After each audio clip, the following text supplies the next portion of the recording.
오늘 함께 은혜 받으실 하나님의 말씀 누가복음 19장 1절에서 10절 말씀입니다. 누가복음 19장 1절에서 10절 말씀입니다. 제가 한 절, 여러분들이 한 절 이렇게 또 마지막 절 함께 합독하도록 해보겠습니다. 예수께서 여리고로 들어가 지나가시더라.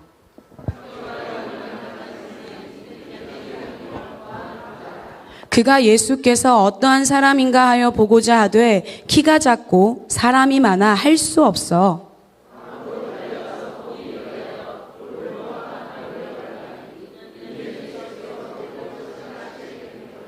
예수께서 그곳에 이르사 쳐다보시고 이르시되 삭개오야 속히 내려오라 내가 오늘 내 집에 유하여야 하겠다 하시니 무 사람이 보고 수군거려 이르되 저가 죄인의 집에 유하러 들어갔도다 하더라.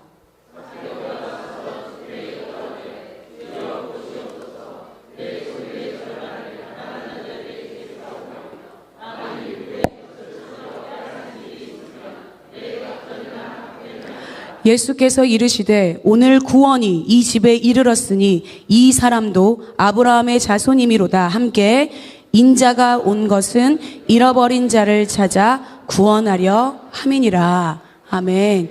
오늘 이 말씀 본문 가지고 이에 잃어버린 자를 되찾는 복된 자 바로 저와 여러분입니다 라는 제목으로 함께 마음 나누기를 원합니다. 제가 좀 말씀을 좀 따라해 봤습니다. 이해. 이런 말을 단어 구절이 말씀 그 본문 제목에 잘 안 들어가잖아요. 그런데 저희가 성경을 읽다 보면 그런즉 이는 그러므로 이제 또한 이런 말들이 앞에 붙잖아요. 그러면 목사님 항상 말씀하십니다. 이게 왜 붙었는지 중요하다. 묵상할 때 제일 중요하다라고 말씀하신 거예요. 그러면 항상 그러므로면 그 앞에 어떤 일이 있었기에 그 뒤에 이 내용이 나오는 것인지 이제는 그러면 이제 전에 무슨 일이 있었는지 사실 성경에는 단어 하나하나를 보다 보면 이런 부분들을 저희가 놓치기 쉬운데 이런 부분들까지도 놓치지 않고 깊이 묵상할 수 있도록 목사님께서 항상 저희에게 말씀해 주셔서 제가 말씀을 제목을 생각을 하다가 나도 한번 해보자. 이해. 갑자기 이게 아니에요. 자, 이해. 잃어버린 자를 되찾는 복된 자. 그러면 제가 이 말씀 제목을 정했을 때 잃어버린 자를 되찾는 복된 자 전에 이해 전에 무슨 일이 있었는지가 나와야 되겠죠. 그래야 잃어버린 자를 되찾는 복된 자가 된다라고 하는 것에 좀 생각을 해봤습니다. 자, 여러분, 무언가를 잃어버리신 적 있으시죠? 그쵸? 그게 물건이 됐든, 사람이 됐든, 또는, 나의 건강, 또는 재정, 또는 내가 소중하게 여기는 거, 그 모든 것들을 잃어버린 경험이 저희들 안에 많이 있다라고 생각합니다. 저희가 그래서 사실 선교지에 나가게 되면 사실 분실물이 생기게 되면 저희가 항상 분실물 신고를 하나님 앞에 올려라. 그렇게 되면 100이면 100 무조건 찾게 되어지는 놀라운 역사가 경험하신 분들은 아실 거라고 생각합니다. 사람도 찾았습니다. 사람 분실물이 생겼었거든요.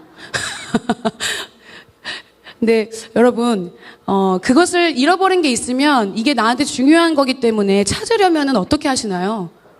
온 집안을 뒤지고 내가 생각을 해보잖아. 어디다가 뒀지? 아니면 어떻게 됐지? 하면 이 잃어버린 것에 대한 그 주제 대상을 찾기 위해서 사실 안간힘을 쓰고 모든 것들을 쏟아붓는 시간들이 우리들 안에 있더라고요. 그런데 어떤 때는 내가 잃어버린 줄도 모르고 그냥 쭉 살 때도 있어요. 그러다가 나중에 어느 데서 그걸 찾아. 그러면 나 이걸 잃어버렸었네? 생각도 못하고 있었네? 라고 할 때가 종종 있습니다. 그렇죠. 그런데 하나님 입장에서는 저와 여러분이 이 땅에 숨쉬고 살아가는 모든 분들이 사실 잃어버린 자들입니다. 왜 잃어버린 자들이 되었을까요? 저희가 그렇다면 다시 에덴 동산으로 돌아갑니다. 무엇 때문에? 죄 때문에. 그렇죠. 사실 이 죄라는 것 자체가 하나님과 분리되어졌고 하나님과의 관계가 깨어졌고 하나님의 말씀이 기준이 아니라 내가 기준이 되어져서 내가 하고 싶은 거를 하겠다라고 하는 게 사실 그래서 에덴 동산에서 아담과 하와가 선악과는 따먹지 말라고 하신 창조주의 말씀을 불순종해서 그것을 따먹는 사건이 있게 되어졌잖아요. 그래서 그 뒤로부터 저희 모두는 태어나는 아이에서부터 어른까지는 다 죄인이다 라는 얘기를 하고 있습니다. 그 죄로 인한 결과가 저희들 안에 죄성으로 나오기 시작한 거예요. 그 강력하게 이 죄와 연결되어 있는 것 중에 두 가지를 제가 여러분들하고 나누기를 원하는데 첫 번째는 열등감입니다. 두 번째는 우월감입니다. 여러분 열등감이 무슨 뜻인지 아시죠? 아시나요? 두루뭉실하게 알고 있어서 난 조금 이래 라고 하는 것으로 그냥 넘기지 마시고 우리가 단어의 뜻을 잘 알고 가야 하니까 열등감이란 단어의 뜻이 뭔가요? 네? 뭐라고요? 비교하는 거. 또 내가 못한다고 생각하는 거. 또 여러분들 참 우리는 재밌어요. 내 감정이나 내 생각이나 내 의지는 그걸 느끼고 있거든요. 그런데 그게 뭔지에 대해서 정확하게 말하자면 잘 말을 못해요. 자, 그럴 때는 검색하시면 되겠죠. 자, 열등감. 제가 검색해 봤어요. 뭐냐면 자기 자신을 남보다 못하거나 무가치한 인간으로 낮추어 평가하는 감정이라고 나오더라고요. 좀 이해가 되시나요?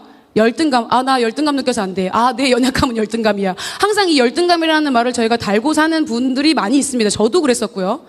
그런데 이 열등감이 어떻게 나오기 시작한 거냐면 하나님과의 관계가 깨어지기 시작하면서부터 죄가 들어오고 그 죄로 인해서 말미암아 열등감이 생기게 되어진 거예요. 왜냐하면 하나님이 기준이 되어서 그러니까 하나님께서 원하시는 건강한 관계는 하나님이 기준이 되어서 하나님 말씀에 살면서 순종하는 것이 하나님께서 원하시는 건강한 관계예요. 그게 죄를 짓지 않는 인간의 모습이었다고요. 그런데 하나님의 형상이 크게 훼손이 되어져 버렸어요. 파괴가 되어지고 변질되어져 버렸어요. 그러다 보니까 하나님과의 관계가 끊어졌죠. 나 자신과의 관계도 끊어졌죠. 다른 사람과의 관계도 끊어졌죠. 그리고 자연 모든 만물들하고의 관계도 우린 끊어진 거예요. 창세기에 보면요. 태초에 하나님이 천지를 창조하셨느니라 다음에 쭉쭉쭉쭉 나와서 인간을 지으시고 보시기에 심히 좋았더라. 그리고 나서 하나님께서 아담과 하와에게 뭐라고 말씀하셨어요? 너희는 이 모든 것들을, 이 피조물들을 생육하고 번성하고 다스리고 땅에 충만하고 정복해라 라고 하나님 말씀으로 선포하셨단 말이죠. 그렇죠? 그렇죠? 그런데 창세기에 보시면 나 자신이 어떠했더라 아담이 뭐 이런 얘기 하던가요? 잘 생각해 보세요. 그때는 하나님하고의 온전한 연합이 있었기 때문에 나 자신이 어떻든 말든 벌거벗고 있었잖아. 수치심을 느낄 필요도 없었고 나 자신하고보다는 하나님과의 관계 그리고 아담과 하와의 관계 그리고 피조물들 자연세계에 있는 동물들과 이 모든 만물들과의 관계들이 건강했었다고요. 그렇게 생각해 보시면 조금 편하시겠죠. 건강했어요. 그런데 그것이 끊어짐으로 말미암아 이제는 눈을 들어 누구를 보게 되는 거야? 나 하나님을 보게 되는 게 아니라 누구를 봐요? 나를 보게 된 거야. 그러다 보니까 내 안에 그러니까 벌거벗은 게 수치심을 느낀 거예요. 나를 보게 되니까.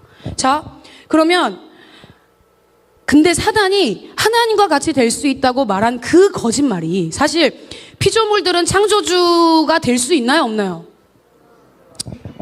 이 컵이 사람이 될 수 있나요? 없나요?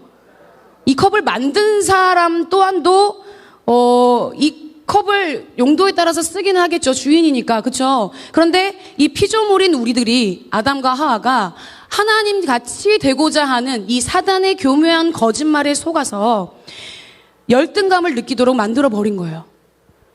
자, 아까 열등감이 자기 자신을 남보다 못하거나 무가치한 사람으로 느끼는 감정에 대해서 얘기를 했어요. 자, 그러면 이게 아까 얘기 나왔어요. 비교하게 되는 거. 이 안에 죄로 가득 차고 이 공중 권세를 사단이 잡기 시작한 이후로부터 우리 안에는요, 비교하기 시작했어요. 제가 봤을 때는 둘 다 너무 매력적이고 잘생겼거든요. 그런데 둘이 만나기만 하면 네가 낫냐 내가 낫냐, 내가 좀 더 잘생겼다, 넌 좀 눈이 작잖아 이러면서 싸우는 친구들이 있어요. 누군지 알 거야 본인들은. 자 그런데 그러니까 내가 저 사람 보니까 옷을 좀 너무 멋있게 입고 왔는데 저 어디 브랜드야? 저 사람 보니까 가방을 조금 괜찮게 들었네. 그러니까 내 관심사, 내가 좋아하는 게 보여지면 내가 그거를 갖고 싶은 거야. 이 갖고자 하는 것이 거기 안에서 나는 상황이 이러니까 쟤는 좀 이러니까 여유가 있으니까는 저렇게 명품 백도 사고 명품 옷도 사고, 이 세상에서 가치 있게 여겨지는 것에 대해서 자꾸 나를 비교해서 나 저 사람, 또는 저 사람은 성격이 저런데 나는 성격이 왜 이러지? 저 사람은 저렇게 잘하는데 나는 이게 왜 이렇게 못하지? 라고 하는 것에 대한 이 비교 의식 때문에 사실은 열등감 빠지기도 합니다. 근데 그 열등감 때문에 제가 아까 우월감 얘기했잖아요. 이 우월감은 뭐냐면 남보다 낫다고 여기는 생각이나 느낌이래요. 그러면 내가 저 사람보다 더 좋은 차를, 저 사람보다 더 좋은 집을, 저 사람보다 더 좋은 가방을, 저 사람보다 더 좋은 것들을 내가 취했을 때 뭘 느끼는 거야? 우월감을 느끼는 거예요. 그래서 열등감과 우월감은 뗄래야 뗄 수가 없는 사이예요. 죄 안에서.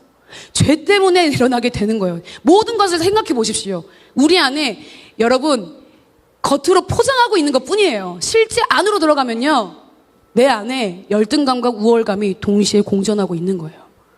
그런 부분들을 생각해야 된다는 거예요. 제가 오늘 얘기하고 있는 거는. 그러면 우월감은 언제냐면 세상 기준에 부합하면 내가 나 좀 이 정도는 해.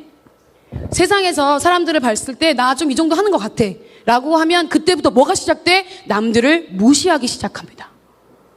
교만해지죠. 자기가 이만큼 되는 줄 알고. 그런데 어느 순간 그 자리에 올라갔어도 다시 한번 바닥을 치게 되어지는 일을 경험하는 건 또 뭐 때문에 그래? 열등감 때문에 그래. 그러니까 나보다 저 사람이 많이 갖고 있는 게 싫어. 나보다 저 사람이 높아지는 게 싫어. 나보다 저 사람이 예쁜 게 싫어. 왜 저희 여성들이 예뻐지려고 할까요? 그죠? 이 모든 것들에 대한 문제의 근원은요, 들어가 보세요. 열등감이라니까. 이뻐지고 싶은 거야, 저 사람보다. 많은 걸 갖고 싶은 거야, 저 인간보다는. 그러니까 만나면 뭐해? 많이 나보다 잘났어. 나보다 조금 더 좋아 보여. 그럼 뭐해? 그래요, 안 그래요? 우리가 그렇다니까? 그러니까 여러분, 이렇게 반응하게 되어지는 우리가 왜 이렇게 반응하며 살아갈 수밖에 없는 존재가 되었냐는 거예요. 왜 하나님 앞에 잃어버린 자가 되었냐는 거예요. 그건 결국에 무엇 때문이다? 죄 때문이다. 여러분, 이게 죄라는 걸 인식하셔야 돼요. 내가 지금 열등감을 느끼고 있다? 내가 지금 우월감을 느끼고 있다? 내가 나보다 나를 더 가치 있지 않게 여기고 있는 생각들이 들어올 때는 그때는 내가 뭐에 잠식된 거야? 죄에 잠식된 거예요.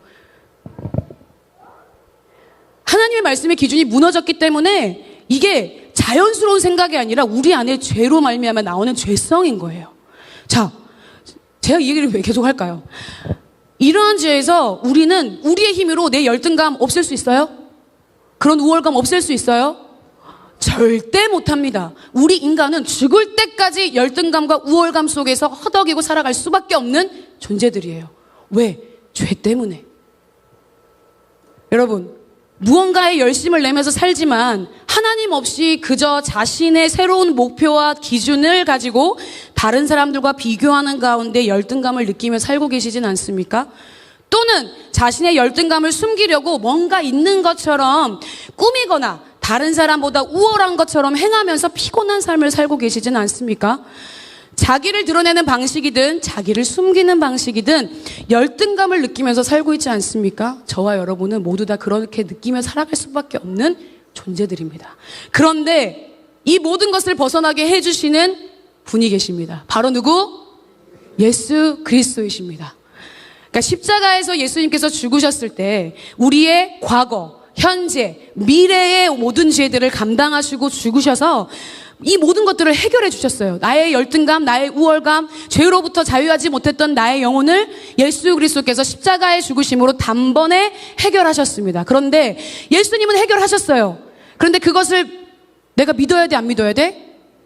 믿을 때 내가 그분 안에서 새로운 존재가 되었다라고, 새로운 피조물이라고 말씀하신 말씀이 내 안에 그때 이루어지는 거예요.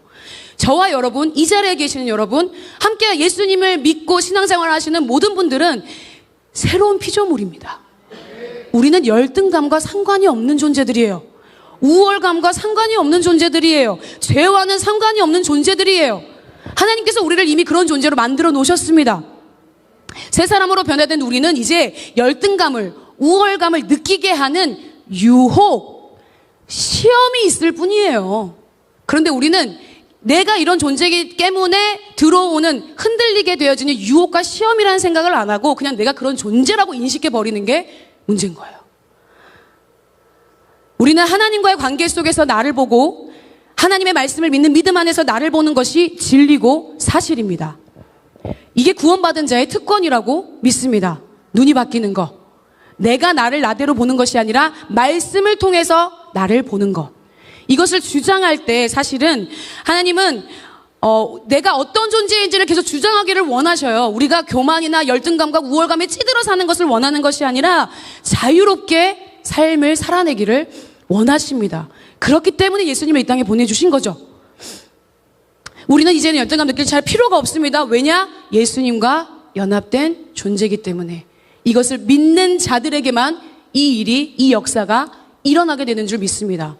저희 모든 공동체, 여기 계신 한 분 한 분께서는 물론 열등감을 느낄 수 있는 유혹, 우월감을 느낄 수 있는 시험, 여러 가지 상황과 환경들 속에서 사실은 심지어 이 공동체 안에서도 그런 일들이 일어날 수 있어요.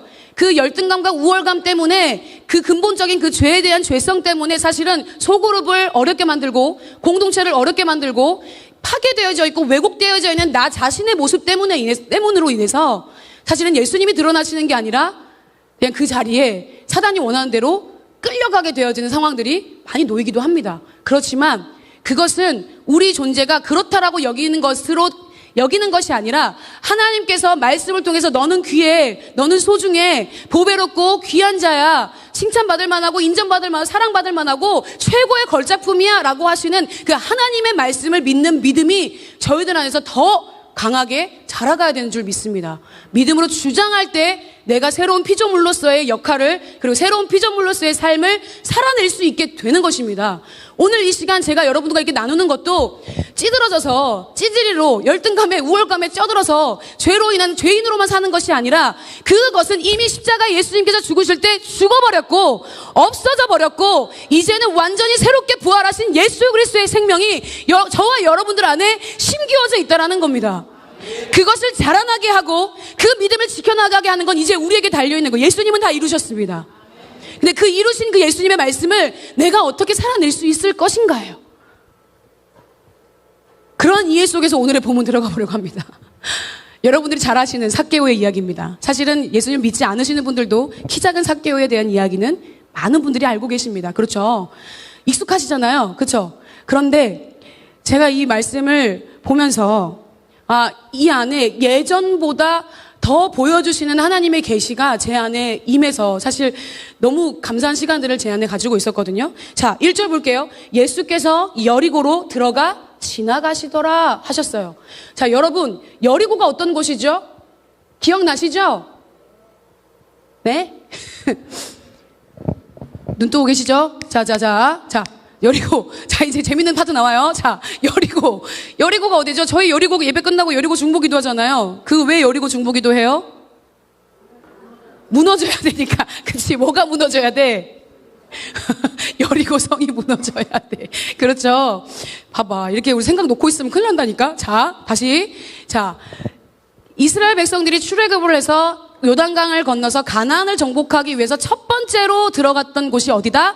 여리고다. 그 여리고성이 철옹성 같고 절대는 이스라엘 백성의 힘으로는 무너질 수 있다 없다? 없다. 그래서 하나님이 어떻게 하셨어요? 7바퀴를 돌 때 아무 말도 하지 말고 내 말대로 순종해서 마지막 날에 나팔을 불고 함성을 지르면 무너질 것이다 라고 하신 그 말씀에 이스라엘 백성들이 밤낮으로 도는 하나님의 말씀에 순종해서 여리고성의 승리를 받았잖아요.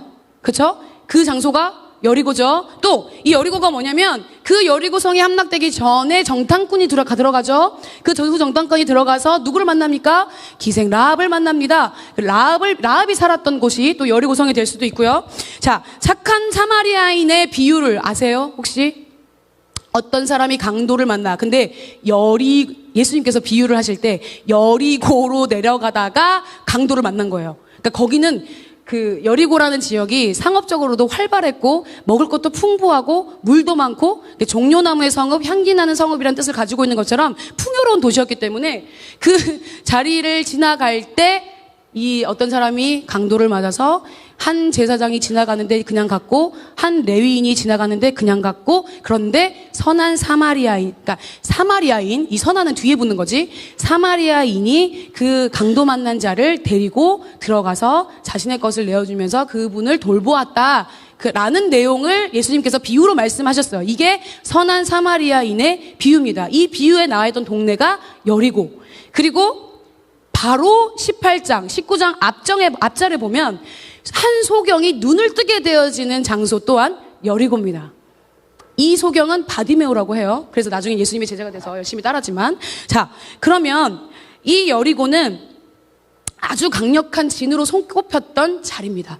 타락한 도시고 멸망의 도시고 많은 것들이 세상의 눈으로 봤을 때는 발전하고 좋은 것들이 풍요롭지만 그 안에는 곤고하고 사실은 죄악이 가득 넘쳤던 곳이었어요. 근데 그곳에 예수님께서 그냥 지나가실 수도 있어요. 예수님이 예루살렘에 들어가시기 전의 일이거든요. 그러니까 십자가에 달리러 들어가시기 전에 있었던 일이 바로 오늘의 이 삭개오의 내용인데 여리고를 그냥 지나가실 수도 있었어요. 그런데 굳이 여리고를 들어가 지나가시더라. 이것은 결국에는 예수 그리스도께서 그냥 지나칠 수 있는 무언가 목적을 가지고 의도적으로 들어가셨다라는 것이라고 생각이 들더라고요. 그러지 않을까요? 그냥 지나갈 수도 있는 상황이었는데도 굳이 그 여리고의 성을 들어갔단 말이죠. 자, 그럴 때 예수님께서 여리고로 들어가 지나가시는데 이때 이제 오늘의 주인공이 나옵니다. 삭개오. 자, 여러분 삭개오라는 이름의 뜻이 뭐냐면요. 순결하다, 깨끗하다, 의롭다, 옳다라는 뜻을 가지고 있는 이름이 삭개오라는 이름입니다. 그러면 처음에 아이를 낳을 때 이 아이의 이름을 짓게 되면 우리 부모님이 기대하는 바가 있잖아요. 이 아이가 이렇게 자랐으면 좋겠다.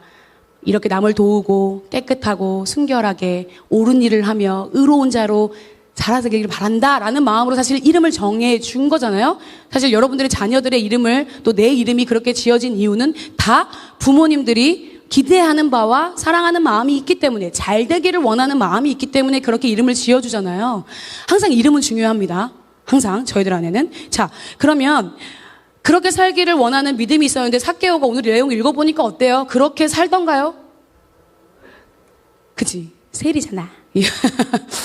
성경을 좀 아시는 분들은 세리가 뭔데요? 이렇게 물어보시는 분들이 계실 것 같아요. 자, 이 삭개오라 이름하는 깨끗하고 순결하고 의롭고 정의로운 이름을 가진 이 삭개오라는 자가 세리장이요 또한 부자라라는 말로 삭개오를 소개하고 있습니다.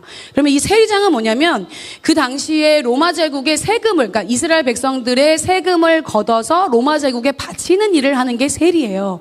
그런데 그 세리들을 관리하는 사람이 뭐다? 세리장이에요. 그러면 로마가 이 뒤에 붙었잖아. 또한 부자라라는 게 붙었잖아요.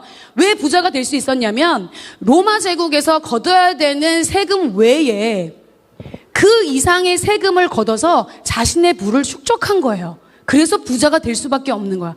그러다 보니까 근데 로마 제국도 이걸 간섭하지 않았대요. 그래서 세리들이 부자인 경우들이 많은 이유가 다른 사람들의, 그러니까 백성들의 것들을 착취, 탈취해서 자신의 필요로 자신의 것으로 삼았기 때문에 부자가 된 거거든요. 그러면 어떻게 생각하면 되냐면 저희가 일제강점기 시간을 지내왔잖아요. 저희 나라 안에. 그러면 저희가 그런 얘기 하잖아요. 뭐 드라마나 영화에 우리 친구들 보면 알지만 친일파, 뭐 일본의 앞잡이 요리코 센세 스미마셍. 자, 그러니까 아니 지금 이제 지나간 역사니까 아픈 역사지만 그래도 우리가 품고 가야 될 역사니까. 근데 쉽게 설명을 하자면 이 삭개오가 어떤 자냐면 자신의 민족을 배반하고 다른 나라에게, 강한 나라에게 굴복해서 자신의 자국민들을 괴롭히는 자였다는 거예요. 그러니까 쉽게 말하면 매국노라고 얘기하면 조금 더 쉽게 와닿을 것 같아요. 그러니까 삭개오는 정상적인 방법이 아니라 자기 자신을 위해서 동족으로부터 더 많은 세금을 거두어 모아서 그런 매국노 역할을 하면서 부자가 된 거기 때문에 이 유대인들은, 이스라엘 백성들은 그런 세리들을 창녀와 동일하게 죄인이라고 여기는 거예요. 어떻게 네가, 우리나라 민족의 사람인 네가 다른 나라 사람도 아니고 어떻게 자국민을 등쳐먹느냐, 쉽게 얘기하자면 이런 겁니다. 자, 그렇게 되었을 때 삭개오는 자기를 공개적으로 죄인 취급하는 것, 계속 보면 세리들, 연약한 자들 이렇게 막 나오잖아요. 그러면 그들을 다 죄인이라고 얘기를 하거든요. 그러면 이 공개적으로 죄인 취급하는 것을 왜 경험할 수밖에 없었을까요? 왜 악착같이 돈을 모아야 했을까요? 자기의 동족으로도 정죄와 무시를 당하면서도 그래야만 했을까요? 이렇게 생각해 보신 적 있으세요? 인물을 이렇게 깊게 묵상하시면 됩니다. 자, 이게 제가 서두에 말씀드렸던 열등감 때문이라는 거예요.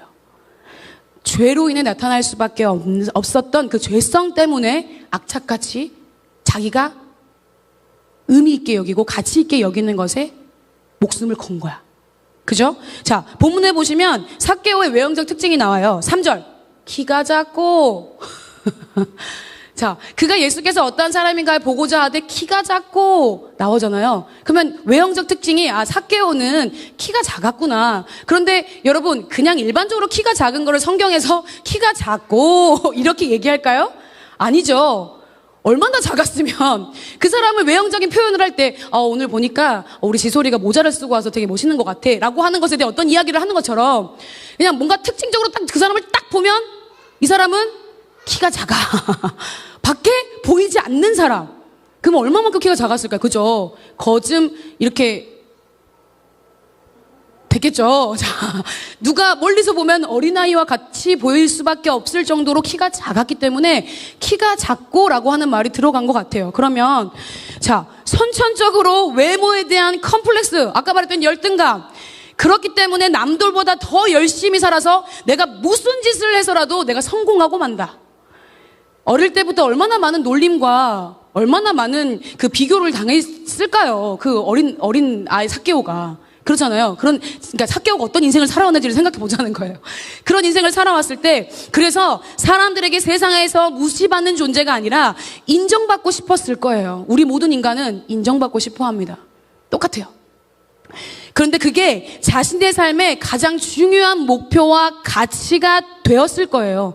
아니면 나를 무시하고 나를 인정해주지 않고 나를 계속해서 폄하하고 편견을 가지고 있는 나의 동족들, 내가 태어난 이 나라, 이 사람들 당해보라지.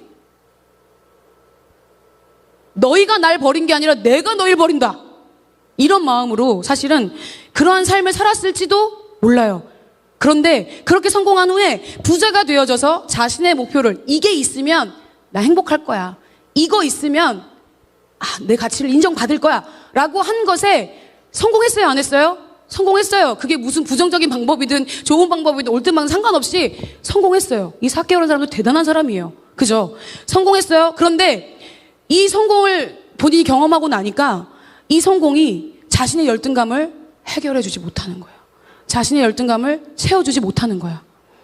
그래서 행복해질 거라고 믿었던 이 성공이, 돈이, 재물이 내가 좋다라고 중요하게 여기는 게 자신을 채워주지 못하고 더 큰 공허함만이 남게 되어져 있었던 어느 날 소문을 듣게 됩니다. 어떤 소문이야? 이 사람은, 한 사람이 있는데 이 사람은 세리들을, 죄인들을 친구처럼 대하신대. 그리고 죄인들과 같이 식사도 하시고 다른 사람들이 하는 것처럼 우리를 멸시하지 않고 우리를 존중해 주신대. 그런데 그분이 눈먼 소경도 고치고 많은 기적들을 행하고 병자들을 고치고 이 많은 일들을 행하시는 분이래 라는 그 소문을 들은 거예요. 근데 그 예수님이 어디에 왔다? 내가 살고 있는 여리고에 오신 거예요. 그러니까 이 소문을 듣고 삭개오는 가만히 있을 수 있을까요? 없을까요? 없겠죠. 그래서 어떻게 했어요? 삭개오는 예수님이 어떤 사람인가 보고자 하게 된 거예요. 그런데 여기서 문제가 발생합니다. 아까 말했던 키가 작고, 두 번째 문제, 사람이 많아서. 그쵸? 키가 작고 사람이 많아 할 수 없어. 어떻게 했어요? 앞으로 달려나갔대요. 어디에 올라갔어요? 그치, 나무에 올라갔대요. 그런데 여러분 같으면 어떻게 하시겠어요? 소문으로 들었던 사람이 또는 유명 인사가 지나간대. 순천만 정원박람회에 누가 온다더라. 몇 시에 온다더라. 그러면 거기 가요, 안 가요? 보고 싶은 사람은 가겠지. 근데 저는 그것과 별로 상관이 없거든요. 순천만 정원박람회 딱 한 번 가닌가 봤나? 어쨌든, 그러니까 상관이 없고 별로 관심이 없으면 어떻게 그냥 왔다 가나 보지. 이렇게 반응할 수도 있잖아요. 두 가지 반응들이 나오겠죠. 그런데 삭개오는 예수님 오시는 소문을 듣고 앞으로 달려나갔어요. 근데 이 선천적인, 여러분 생각해보세요. 키가 작은 건 내가 태어날 때부터 갖고 있는 나의 문제예요. 자, 후천적인 요인 뭐야? 사람이 많아요. 그거는 내 상황과 환경에 문제가 생겼다는 거예요. 깊이 생각해보면 이렇게 생각해볼 수 있어요. 그러면 참 별나죠. 키가 작고 사람이 많아 이걸 가지고 막 겁나게 이렇게 얘기하죠. 자, 그런데 여러분, 선천적으로 내 안에 문제가 있고 또는 후천적인 상황 안에서 사람과 환경 때문에 내 안에 어떤 문제가 생겼을 때 여러분들은 어떻게 반응하시겠습니까? 삭개오처럼 앞으로 달려나가서 내 체면과 지위 상관없이 그분을 보기 위해서, 내가 그거를 이루기 위해서 열심을 내시겠습니까? 아니면 에이 그냥 포기하지 뭐 이렇게 하시겠습니까? 자, 이 모든 것을 뚫고 나간 이 삭개오가 여리고 자신의 동네에 왔잖아요. 그러니까 예수님이 이 정도 지나가시면 얼마 몇 분 후에는 저기를 지나가게 될 거야 라는 거를 알았을까요? 몰랐을까요? 알았겠죠. 그러니까 그걸 추측해서 자기가 먼저 달려나간 거야. 그래서 사람이 없는 곳을 선점하려고 봤더니, 그분을 보려고 봤더니 사람이 너무 많아. 자기 키가 작아. 안 돼. 그래서 어디 올라갔어요? 여기서는 돌 무화과 나무라고 얘기하는데, 자, 이 무화과 나무 올라갔어요. 여러분 생각해보세요. 세리장이 됐습니다. 그러면 아득바득 어찌됐든 성공을 이뤄보려고 열심히 노력했을 거 아니에요. 그럼 나이가 어느 정도 됐을까요? 키는 작지만 나이는 어떻게 돼요? 그렇죠. 어르신 정도 되지 않았을까요? 세리장이라고 한다면, 뭐 이렇게 상상해 볼 수 있잖아요. 아님 말고. 자,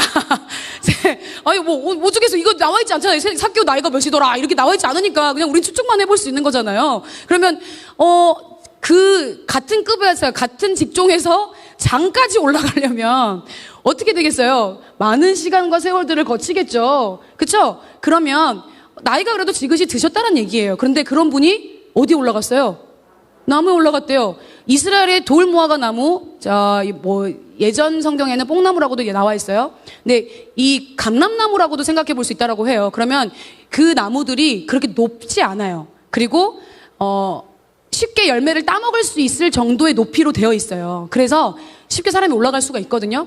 근데 아이들이 놀이터로 삼는 것도 아니고, 나이 지긋하게 먹으신 분이 갑자기 나무 위로 올라가고 있으니, 이거 본인이, 다른 사람들이 자기를 봤을 때 직급이 있잖아. 그러니까 사실 본인 직급이 있으니까 사실 로마 제국의 보호를 받고 있어서 사람들은 대놓고 삭개오한테 욕하지는 못했을 거예요. 그런데 뒤에서는 욕을 했겠죠. 근데 그거를 삭개오가 몰랐을까요? 알았겠죠. 본인이 뭔 짓을 하고 있는지를 정확하게 알고 있는 사람이 삭개오였어요. 그러면 그 나무에 올라간다는 것 자체부터서도 창피한 일 아니에요? 또 다른 놀림감이 될 수 있고 또 다른 가십거리가 되어질 수 있는 일 아니에요? 그런데 삭개오는 어떻게 했어요? 올라갔어요. 그 나무에 올라가 있는 삭개오 모습을 한번 생각해 보십시오. 상상해 보십시오. 어떻게 상상하면 좋을까? 우리 배하자 권사님은 나이가 너무 해지니까 누구를 해야지 이게 될까? 그러니까 예를 들어 그렇게 올라가 계셔. 그러면서 예수님이 오기를 기다리고 계시는 거야. 기다리고 있는 거야. 그러면 드디어 예수님이 그리로 지나가시네요. 그렇죠? 지나가셨을 때 여기서 놀라운 일이 두둥 발생합니다. 사실 여러분, 그냥 결국 길을 지나가다 보면은 사람들이 많았잖아요. 군중이 많기 때문에 위에를 올려다 보거나 또는 뭔가를 볼 때 그게 돼요, 안 돼요? 정신 없잖아요. 그냥 지나간단 말이에요. 그냥 길을 가는 것에 목적을 두고 간단 말이죠. 그런데 예수님이 어떻게 하셨어요? 그곳에 이르러서 어떻게 하셨어요? 어떻게 하셨어요? 쳐다보셨어요. 와우, 성공! 예수님의 눈을 주목시키는 거에 성공했네! 라고 보실 수도 있을 것 같은데, 저는 그게 아니라 여기에서 예수님이 여리고로 들어가 지나가실 수밖에 없는 이유가 이곳에 있었다라고 보여지더라고요. 작정하신 거예요. 왜냐하면 그 뒤에 삭개오를 쳐다보시면서 예수님 뭐라고 말씀하셨어요? 삭개오야 부르셨어요. 여러분, 갑자기 모르는 사람이 누구를 해볼까요? 예, BTS나 뭐 이런 애들 죄송합니다. 이런 분들이 만약에 순천에 왔어. 근데 그 순천에 왔던 BTS 중에 한 분이 동호야. 갑자기 이름을 불러. 뭐야? 이거 뭐야? 왜? 뭔데? 이렇게 될까요? 안 될까요? 예, 그런 느낌이라는 거예요. 유명하신 분이 내가 이름을 가르쳐 준 적도 없고 소개한 적도 없고 주변 사람들이 말한 적도 없어. 그 많은 이파 속에서 하나님이 저기 뽕나무에 올라가는 사람이 삭개오랍니다. 이렇게 말하겠어요. 그런 상황도 아닌 상황에서 예수님께서 어떻게 하셨어요? 이름을 부르셨어요. 저는 이게 삭개오와 예수님이 눈이 마주친 그 순간, 바로 그 순간이 예수님과 인격적으로 만나는 만남의 시간이었구나라는 생각이 들었어요. 자기의 이름을 불렀잖아. 나 깨끗하지 못하고 순결하지 못하고 의롭지 못하고 옳지 못하고 이 땅에서 욕먹고 지낼 수밖에 없는 편견과 정죄와 무시를 당하면서 살아갈 수밖에 없는 내 이름을 저 대단하신 분이 내가 알려준 적도 없는데 내 이름을 바로 부르시네. 저건 여기서 삭개오 안에 어떤 변화가 일어났을 거라고 생각해요. 저 사람이 진짜, 이 사람도 유대인이었잖아요. 하나님께서 구약에서 말씀하셨던 그 메시아가 정말 저분이 맞겠구나 라는 생각을 하지 않았을까 추측해 봅니다. 그랬을 때 예수님께서는 삭개오를 잃어버린 자로, 그리고 구원받아야 될 영혼으로, 그리고 삭개오를 그렇게 대하셨다라는 거예요. 그러니까 하나님에게만 잃어버린 자가 아니라 삭개오는 사실 사람들에게서조차 잃어버린 자가 되었어요. 지금까지 그 누구도 자기를 인격적으로 대해주지 않았고, 자기를 무시하고 욕하고 앞에서는 싸바싸바 뭐 딸랑딸랑 해도 뒤에 가면 결국에 들려오는 건 나에 대한 안 좋은 평가들밖에 없는데, 나조차도 나를 그렇게 생각하고 있는데 그런 나에게 예수님이 삭개오야 라고 불러주신 거예요. 여러분들의 이름을 지금도 주님은 부르고 계십니다. 쳐다보고 계셔요. 하나님 주목하고 계십니다. 그 예수님이 그의 이름을 부르시면서 뭐라고 하셔요? 내가 오늘 내 집에 유하여야 하겠다 말씀하신 거예요. 소문으로만 들었던 예수님을 나의 인격적인 예수님을 만나게 되어지는 그 순간이에요. 근데 재밌지 않아요? 집주인이 초대해야 되잖아요, 원래. 우리 집에 오세요. 우리 집에 뭐 집들이 하거나 뭐 이렇게 필요합니다. 오세요. 집주인이 초대하는 거잖아요. 그런데 누가 초대하셔요? 예수님이 작정하셔서 내가 내 집에 유하여야겠다라고 하셔요. 이상한 상황 아닙니까? 이렇게 현실적으로 생각하면 이상한 상황이에요. 그런데 언제나 여기서도 예수님은 볼 수 있어요. 먼저 찾아오시는 분이시구나라는 걸 볼 수 있어요. 자, 그런데 삭개오가 어떻게 돼요? 급히 내려와 즐거워하며 영접하거늘 이렇게 나와요. 급히 내려왔대. 그러니까 예수님은 다른 사람들처럼 삭개오를 대하지 않으셨어요. 다른 사람들이 삭개오를 보는 것처럼 보지 않으셨고 그저 본인이 구원이 필요한 잃어버린 존재로 보고 대하셨는데, 삭개오의 내면 안에 어떤 일이 벌어졌길래 그토록 즐거워하고 급히 내려와서 그분의 말씀에 당장 순종해서, 이 즐거워한다라는 거는요, 탕자의 비유 아시죠? 둘째 아들이 집에 돌아왔을 때 아버지가 기뻐했던 그 즐거움과 동일한 언어로 쓰여졌대요. 왜 이렇게 즐거워했을까? 그러니까 이 삭개오의 내면 안에 정말 어떤 변화들이 일어나게 되어진 게 이 행동들을 보면 보여지는 거예요. 자, 삭개오의 집에 들어가셨습니다. 예수님 뭐 말씀하셨을까요? 어떤 얘기를 하셨을까요? 성경에 나와 있진 않아요. 삭개오의 집에 들어가셔서 이런 일들을 비유로 말씀하시더라.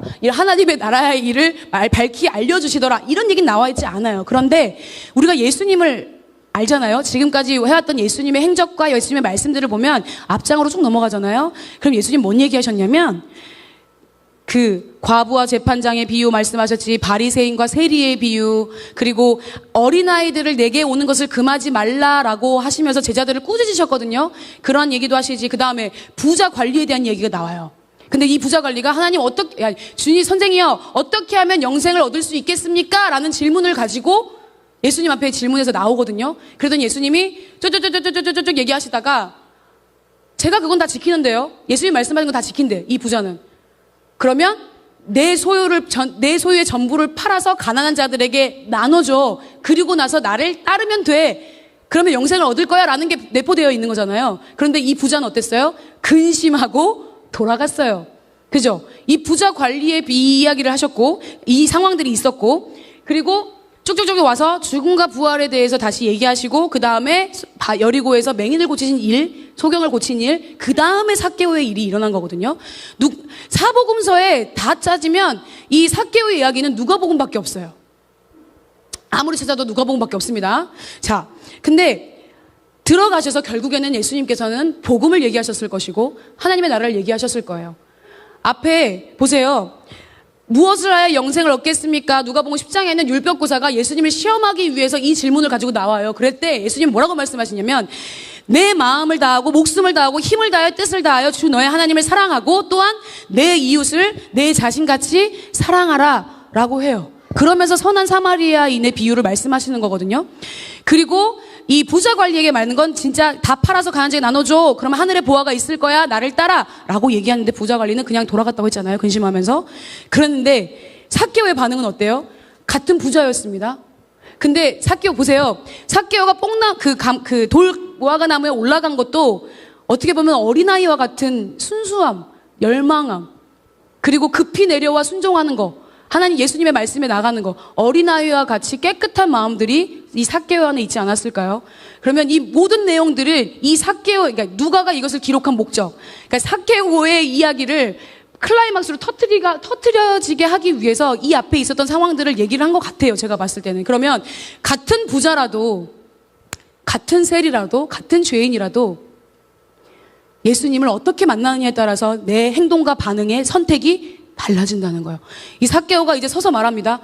앉아서 얘기하는 것도 아니야. 섰어. 너무 기쁜 거야. 너무 감사한 거야. 이제 자기가 열등감으로 헤맸었던, 우월감에 빠져 있었던, 죄 안에 가득해서 나의 큰 공허함을 느낄 수밖에 없었던 그 상황 가운데서 이 삭개오는 예수님을 만난 이유로, 내가 최고로 가치 있게 여기는 거, 내가 중요하게 여기는 거, 내 존재 가치를 말해주는 이거 아무 소용 없구나. 이거 주님께 드리는 게, 저는 주님이 내 소유를 팔아 가난한 자들에게 주어라라고 말씀하셨을 것 같기도 해요. 부자 관리에게 하셨던 말씀을 들어보면 추측해 볼 수 있잖아요. 근데 그 부자는 근심해서 돌아갔지만 삭개오는 어떻게 했어요? 결단을 내리죠. 내 주님, 내 소유의 절반을 가난한 자들에게 주고 누구의 것을 속여 빼앗은 일이 있으면 내 갑절이나 갚겠습니다 라고 외칩니다. 여기서 변화된 게 있어요.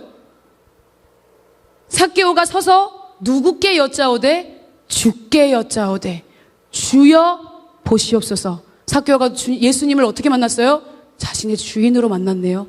자신의 주가 되셨네요. 예수가 이렇게 얘기했던 이게 여기에서 예수님을 만나서 인격적인 만남 안에 그분을 나의 구원자로, 그분이 다시 오실 메시아, 진짜 메시아가 맞구나라는 것을 인정한 뒤에 삭개오의 고백에서 단어가 바뀌는 거예요. 여러분, 저희들의 입술에 고백이 바뀌기 원합니다. 그냥 주여 주여 주여 하는 걸로 끝나는 게 아니라 정말 그 주님이, 예수님이 내 집에 유하여야겠다고 얘기하시잖아요. 이 내 집에 유하여야겠다 얘기하신 거는요, 또 다른 의미로는 내 안에 유하시겠다라는 얘기예요. 저와 여러분들이 예수님의 성전입니다. 예수님 먼저 우리 안에 거하시겠다라고 하신 거예요. 그러면 나의 보좌에 내가 내려오고 누가 올라가셔요? 주님이 올라가시는 거예요. 그 주님이 주인 되시는 거예요. 그래서 삭개오의 고백이 주여 주께 이렇게 바뀐 거예요. 그런데 아마 혹자들은 이런 생각할 수 있을 것 같아요. 왜 가난한 자들에게 다 팔아가지고 줘야 되지 절반은 남겨놓고 주는 거지? 이렇게 생각할 수 있을 것 같은데 뒤에 본인이 어떤 일을 했는지에 대해서 고백하는 거예요. 삭개오가 어떤 일을 했는지. 누구를 속여서 빼앗은 일이 있으면 몇 배나 갚는데요? 4배나 갚는데요. 사실은 구약의 레위기에 나와 있는 율법을 보면요, 5분의 1만 갚아도 돼요. 그런데 삭개오는 4배나 갚겠다라고 얘기를 한 거예요. 그러면 그 나머지 절반을, 아까 팔아서 가난한 자들에게 주겠습니다라고 했던 그거 말고 나머지 절반은요, 자기가 착취하고 탈취했던 민족들에게, 동족들에게 4배나 갚을 수 있는 거를 남겨놓은 거라는 거예요. 그럼 결국에 어떻게 되는 거예요? 자신의 전 소유가 없어지는 거잖아요. 그렇죠? 자, 그랬을 때 예수님께서는 부자가 천국 들어가는 게 낙타가 바늘귀에 들어가는 것보다 어렵다고 하셨는데 그 말씀 이후에 삭개오가 이 대단한 신앙 고백을 한 거예요. 그러니까 같은 예수님을 만나도 같은 말씀을 들어도 내가 선택하고 의지적으로 나올 수 있는 믿음의 반응들은 다르다는 거예요. 두 가지밖에 없어요. 떠나거나 그분께 드리거나. 자, 예수님께서는 아마 이 비유들과 이 사건들을 통해서 제자들에게 함께하는 지체들에게 알려주고자 하신 것 같아요. 그래서 여리고에 들어오신 것 같아요. 이 삭개오의 믿음을 보시고. 왜냐하면 어린아이들이 들어올 때 우리 그러잖아요. 뭔가 중요한 일을 하고 있어. 그러면 방해하는 일들이 오면 이러시면 안 됩니다. 여기서 이러지 마세요. 이렇게 여기서 이러시면 안 됩니다. 지금 이렇게 중요한 목사님 중요한 얘기 하고 계시는데 조용 이런 거 많이 하잖아요. 그런데 예수님께서 또 그 여리고에 들어오실 때 가까이 지나가실 때 소경이 다윗의 자손이여 나를 구원해 주십시오 라고 외치잖아요. 그럴 때 또 제자들이 뭐라 그래도 지금 예수님 중요한 사역하고 계십니다. 어디서 지금 이 천한자가 지금 안 돼. 오면 안 돼. 이렇게 막는 일들이 다반사였던 거예요. 근데 사람들을 대하는 태도들에서 예수님께서는 제자들을 꾸짖으신 거예요. 차별과 편견 없이 구원할 대상 영혼으로 보라고. 저는 오늘 이 삭개오의 내용이 그저 삭개오의 그 가정이 결국 예수님 그러셔요. 오늘 구원이 이 집에 이르렀고 이 사람도 아브라함의 자손이 되었어. 언약의 백성이 되었어. 라고 예수님께서 선포하십니다. 그리고 나서 예수님께서 말씀하신 것. 인자가 온 것은 잃어버린 자를 찾아 구원하려 함이니라 라고 얘기하시면서 사실 그 뒤에 11절 말씀부터서는 그 자리에서 또 자신에 대해서 또 예표하시면서 비유로 말씀하시는 것으로 진행이 됩니다. 그런데 우리는 사람들이 보는 기준을 나도 모르게 수용해서 그 기준으로 나를 보고 다른 일을 보면서 열등감과 우월감으로 대합니다. 잘 들어가 보시면 나를 잘 들어가 보잖아요. 결국에 내 안에 다 있어요. 자, 저 사람은 죄인이야. 가까이 하면 안 돼. 내 스타일이 아니야. 왜 저래? 라고 하는 이렇게 말하는 무사람이 나와요. 여러분 무사람도 주목하세요. 7절에 나와 있는 무사람. 무사람이 저 사람이 지금 죄인의 집에 유하로 들어가네. 이게 말이 돼? 라고 얘기를 합니다. 그런데 다른 일을 죄인이라고 저 사람은 아니야 안 돼라고 정죄할 판단할 능력이 우리에게 있습니까? 나는 아니고 저 사람은 맞아라고 누가 정하는 거예요? 나는 맞고 저 사람은 아니야. 그건 누가 정하는 거예요? 그 기준은 어디에 있는 거예요? 그렇게 말하고 있는 무사람, 내가 지금 그런 무사람이 아닌지를 생각해 보셔야 합니다. 그 사람들도 그 무사람도 주님 앞에서는 동일한 죄인이고 하나님 입장에서는 잃어버린 자들이에요. 똑같아요. 똑같은데 난 쟤보다는 나아. 민족을 배신하지는 않았잖아. 남들한테 돈 뺏진 않았잖아. 난 쟤보단 나아. 이게 우월감인 거예요. 이 무사람은 우월감에 찌들어 있는 이스라엘의 유대인 이 백성들이 특히나 종교적으로 신앙적으로도 판단하고 정죄하는 것들이 너무나 가득했던 이 유대인들이었어요. 자, 예수님이 오신 이유에 대해서 말씀하셨죠? 뭐 하기 위해서? 잃어버린 자를 찾아 구원하기 위해서. 누가는 왜 삭개오 이야기를 썼을까요? 누가복음에는요, 연약한 자들, 소외된 자들, 낮고 천한 자들, 사람들 눈에 죄인으로 보이는 자들, 그리고 세리들, 과부, 어린아이들, 예수님이 어떤 자들을 위해 이 땅에 오셨는지에 대한 인격적이신 예수님을 많이 표현한 곳이 누가복음이에요. 그리고 성경에서 죄인이라는 말을 제가 검색해 봤거든요. 우리 어플 있잖아요. 죄인이란 말을 검색해 봤더니 죄인이란 말이 제일 많이 나오는 곳이 어딘 줄 아세요? 누가복음입니다. 그러니까 우리가 관심 가져야 할 대상이 어디에 있냐는 거예요. 예수님이 어디에 관심을 가지셨냐는 거예요. 먼저는 우리가 예수님께, 하나님께 관심을 가지고 주목하여 하는 것처럼 예수님의 마음과 뜻이 어디에 있는지, 이 삭개오가 예수님을 만나서 자신의 가치를 내려놓고 나의 최고의 가치가 주님 당신입니다 라고 고백한 이 삭개오의 고백처럼 우리가 바라봐야 돼. 이제 삭개오는 사실 가난한 자들에게 나눠주는 거는 결국에는 내 눈이 그분과 하나 되어지니까 어디를 보게 된 거예요? 자신의 동족들을 보게 된 거예요. 자신과 함께하는 영혼들을 보게 된 거잖아요. 거기까지 가야 예수님께서 원하시는 거라는 거예요. 먼저는 내가 먼저 하나님 앞에 잃어버린 자였다가 누군가에게 복음을 들었어요. 그래서 믿음으로 구원받은 자가 돼서 저와 여러분이 이 자리에 있는 거예요. 구원으로만 끝나는 게 아니라 이제는 나보다 연약한 자들, 소외된 자들, 낮고 천한 자들, 예수가 필요한 자들, 예수님 없이도 잘 살 수 있다라는 거짓말에 속고 있는 자들, 세상에서 사람들에게서조차 잃어버리게 되어진 자들을, 그런 영혼들에게 이제는 우리가 예수님의 영원한 생명을 가진 우리가 공동체가 한 사람 한 사람이 또 다른 잃어버린 자들에게 생명의 복음을, 그 씨앗을 뿌리고 전하고 살아내어서 지금도 어둠 속에 사망의 올무에 포로된 자들, 갇힌 자들, 보지 못하는 자들, 사단의 권세 아래 사단의 노예로 전락해 있는 그런 자들을 향해 하나님께서는, 예수님께서는 되찾아오기를 바라십니다.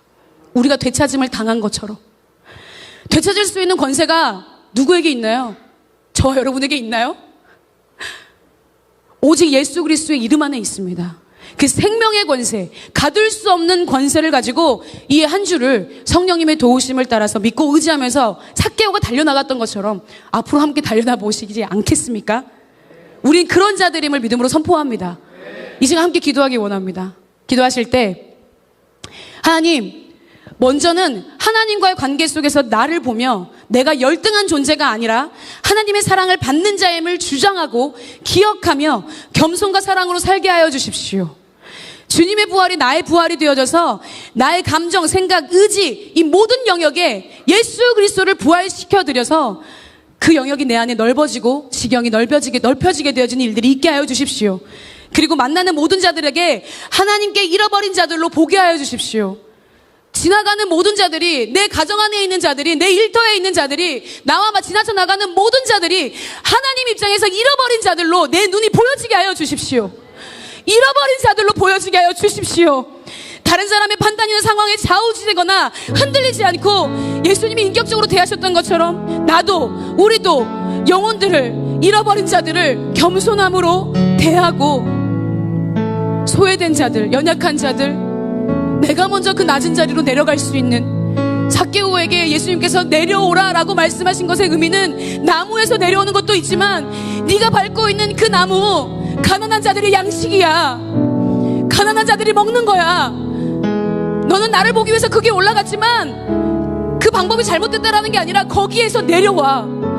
너가 높아져 있었던 그 자리에서 내려와. 더 낮은 자리로. 내가 그랬던 것처럼 예수님께서 지금 저희에게 내려오라고 말씀하시는 겁니다. 저희들의 이름을 부르시면서 내려오라고 말씀하시는 겁니다. 내가 내 집에 유하여야겠다. 내가 내 안에 거하여야겠다 라고 작정하시고 지금 저희들에게도 계속해서 주목하고 계신 줄 믿습니다. 우리가 누리는 이 평안과 안식과 자유가 내가 만나는 모든 자들에게도 누려지게 하여 주십시오. 그 영혼들이 아무리 천한 자여도 세상의 기준에 나의 생각에 부합하지 않는 자일지라도 하나님, 그 자들을 내가 고유하게 소중하게 여기시는 주님처럼 한 영혼 한 영혼을 귀하게 여길 수 있는 눈과 믿음이 우리 가운데 열려지게 하여 주십시오. 잃어버린 영혼 되찾는 권세가 우리에게 있음을 믿음으로 날마다 주장하는 저희 모두가 되게 해주십시오. 우리 그러한 믿음과 마음을 가지고 성령님을 구하면서 주님 앞에 그러한 마음을 가지고 기도하겠습니다. 기도합니다. 주여,